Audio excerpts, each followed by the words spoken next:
ఇద్దరి మధ్య భయంకరమైన యుద్ధం ప్రారంభమైంది. అటు కృష్ణార్జునులు ఇద్దరు శంఖాలు పూరించారు, ఇటు కర్ణశల్యులు ఇద్దరు శంఖాలు పూరించారు. ఒకరు వేసిన అస్త్రానికి తీసిపోకుండా రెండో వారు అస్త్రం వేస్తున్నారు. కర్ణార్జునుల యొక్క యుద్ధం జరుగుతుంటే ఇక చాలా సైన్యం మనమే ఉంది, క్షణాల మీద కొట్టుకోవచ్చు, చావచ్చు, ఈ యుద్ధం మళ్ళీ చూడటం కుదురుతుందా అని యుద్ధం మానేసి చూస్తున్నమాట. అంత భయంకరమైనటువంటి యుద్ధం జరిగింది.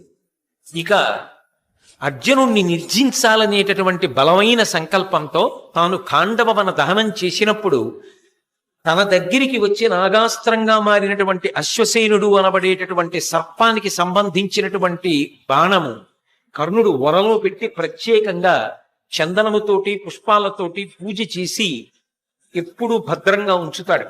అటువంటి బాణాన్ని తీసి గురి చూసి సంధించి అర్జునుడి మీదకి విడిచిపెడుతున్నాడు.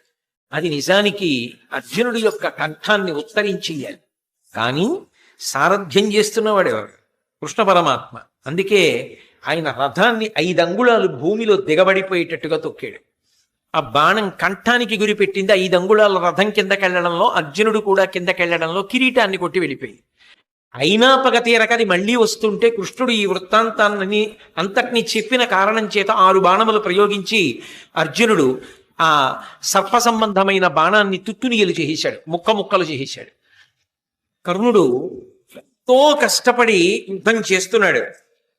భార్గవాస్త్రం జ్ఞాపకానికి వస్తుందేమో అర్జునుడి మీద ప్రయోగిద్దామని ఎంతో ప్రయత్నం చేశాడు. పరశురాముడి శాపం ఉంది కదా, భార్గవాస్త్రం స్ఫురణకి రాలేదు. అవతల అర్జునుడు బాణములు కుప్పించేస్తున్నాడు. అదే సమయంలో ఆ కర్ణుడి యొక్క రథచక్రం భూమిలో దిగబడిపోవడం మొదలుపెట్టి అవతల సరిగ్గా నిలబడడానికి లేదు. భార్గవాస్త్రమా జ్ఞాపకానికి రావట్లేదు. అర్జునుడా బాణ పరంపర కురిపించేస్తున్నాడు.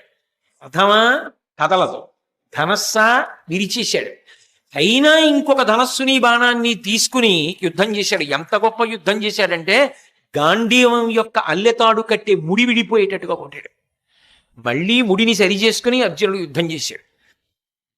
కిందకి దిగి ఆ రథం యొక్క తాడి కింద తన భుజం పెట్టి ఆ రథాన్ని పైకెత్తడం కోసమని ప్రయత్నించాడు. అయినా ఆ రథం పైకి రాలేదు. కానీ ఆశ్చర్యం ఏమిటంటే ఈ భూమి అంతా కులపర్వతాలతోటి సముద్రాలతోటి 6 అంగుళాల పైకి లేచి, అంటే కర్ణుడి యొక్క భుజశక్తి ఎటువంటిది. మొత్తం భూమి లేచింది కానీ ఆ రథం మాత్రం భూమిలోంచి పైకి రాలేదు. జ్ఞాపకానికి వచ్చింది, ఒకప్పుడు ధేనువుని కొట్టాను, కావాలని కొట్టలేదు, సాధన చేస్తుండగా బాణం తగిలింది. వేడుకున్నాను ఆ బ్రాహ్మణుణ్ణి, నీకు అనేక ఆవులు ఇస్తాను, దూడలు ఇస్తానన్నాను. ఆయన వినలేదు.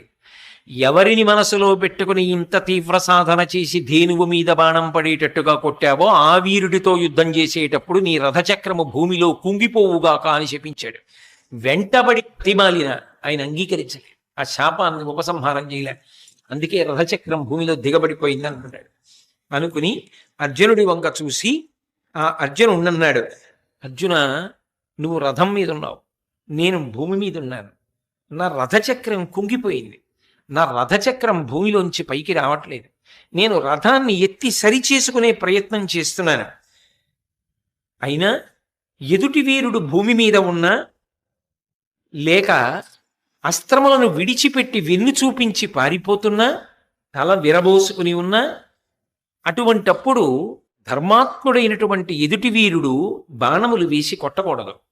నువ్వు ఉత్తమ వంశమునందు జన్మించావు, గొప్ప అస్త్ర విద్య నేర్చుకున్నావు, ధర్మం తెలిసిన్నవాడివి. నేను ఇప్పుడు బాణములు వెయ్యలేని స్థితిలో ఉన్నాను.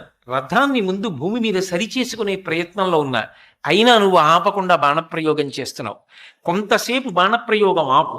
నీకో గోవిందుడికో భయపడి నేను ఈ మాట చెప్పట్లేదు, ధర్మం చెప్పాలి కాబట్టి చెప్తున్నాను.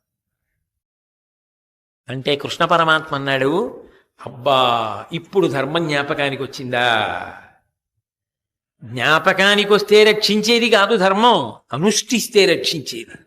నువ్వు ఎంత ధర్మాన్ని అనుష్ఠించావు జీవితంలో? పాండవులను తక్కువ చేసి మాట్లాడినప్పుడు ఈ ధర్మం జ్ఞాపకానికి రాలా? ద్రౌపదీదేవిని అవమానించినప్పుడు ఈ ధర్మం జ్ఞాపకానికి రాలా? అదే పనిగా అర్జునుడిని చిన్నతనం చేసి మాట్లాడినప్పుడు ఈ ధర్మం జ్ఞాపకానికి రాలా? నువ్వు పాటించనిది ధర్మం. నీకు అక్కడికి రమ్మంటే ఎక్కడి నుంచి వస్తుంది? ఇతని రథచక్రము పైకి లేవదు అర్జున, ఎందుకంటే ఇతనికి శాపం ఉన్నది. కాబట్టి నువ్వు వేచి ఉండవలసిన అవసరం లేదు. అతని రథము భూమి మీదకి సక్రమంగా వస్తుందనుకుంటే ఆగవచ్చు, అది వచ్చే సమస్యే లేదు, ఎందుకంటే అది శాపం. కాబట్టి బాణప్రయోగం చెయ్యి అన్నాడు. వెంటనే అర్జునుడు ఒక దివ్యమైనటువంటి బాణాన్ని తీసి గాంధీవానికి తొడిగి ఆ బాణాన్ని ప్రయోగించాడు. ఆ అర్జునుడు వేసినటువంటి బాణానికి కంఠం తెగిపోయి ఎంతో అందంగా ఉండేటటువంటి ఆ కర్ణుడి యొక్క తల బంగారు రంగు కలిగినటువంటి శరీరం నుంచి వేరైపోయి నిత్తురు కారుతూ భూమి మీద పడిపోయింది. ఆ శరీరం ఇంకొక పక్కకు పడిపోయి సూర్య భగవానుడు చూశాట ఆకాశంలో నుంచి. అబ్బా, నా అనుగ్రహాన్ని పొందినవాడు, నన్ను ఉపాసన చేసినవాడు, నా అంశలో వెలిగినవాడు, భారత యుద్ధానికి కారణమైనవాడు, ధర్మ సంస్థాపనకు నిజానికి పరమ కారణమైన వాడు ఇవాళ యుద్ధ భూమిలో పడిపోయాడు. తల తెగి నిత్తురు కారుతుండగా పడిపోయాడు. ఎవడు రథం మీద నిలబడి ఉండగా భార్గవాస్త్ర ప్రయోగం చేశాడో, ఎవడు పాండవ సైన్యాన్ని కాకావికలు చేశాడో వాడు లేని రథం ఇప్పుడు మాత్రం ఆ చక్రం భూమి మీదకి మళ్ళీ మామూలుగా వచ్చేసి అని. ఎంతైనా మరి కొడుకు కదా కర్ణుడు, కిరణములు చేతులు కదా సూర్యుడికి. తల తెగిపోయినటువంటి కర్ణుడి శరీరాన్ని ముట్టుకున్నాయి కదా, స్నానం చెయ్యాలని సముద్రంలోకి సూర్యుడు దిగిపోయాడా అన్నట్టుగా బింబం అస్తమించింది. ముఖం ఎర్రపడి శల్యుడు ఖాళీ రథాన్ని తోలుకుని దుర్యోధనుడి దగ్గరికి వెళ్ళిపోయాడు. కౌరవ సైన్యం అంతా కాకావికలై చెల్లాచెదరైపోయాడు. ఇక దుర్యోధనుడి పరిస్థితి చెప్పడానికి ఏముంటుంది? కర్ణుడితో వెళ్ళిన రథం, ఆశలు పెట్టుకున్న రథం కర్ణుడు లేకుండా ఒక్కటే తిరిగి వచ్చేసింది. అప్పుడు అన్నాడు శల్యుడు, ఇప్పటిదాకా ఎక్కడా చూడలేదో ఈ దుర్యోధన ఇటువంటి యుద్ధం. ఏమి యుద్ధం చేశాడయా కర్ణుడు? మనుష్యులు ఏమిటయా, దేవతలు వచ్చి ఆకాశంలో నిలబడి చూశారు ఆయన చేసిన యుద్ధాన్ని. కర్ణుడు ధన్యుడు, మహాత్ముడు, మహానుభావుడు, అంత గొప్ప యుద్ధం చేశాడు. ఇన్ని శాపాలుండి కూడా హరివీర భయంకరుడ యుద్ధం చేశాడు. అన్నిటికన్నా గొప్ప విషయం ఏమిటంటే ఆయన చేసిన యుద్ధానికి కృష్ణార్జునులు కూడా తెల్లబోయి తడబడ్డారు. అంత గొప్ప యుద్ధం చేసి అస్తమించాడు. అటువంటి మహావీరుడు ఆయనకి సారథ్యం చేశానన్నాడు. ఇప్పుడు కర్ణుడు పడిపోయిన తర్వాత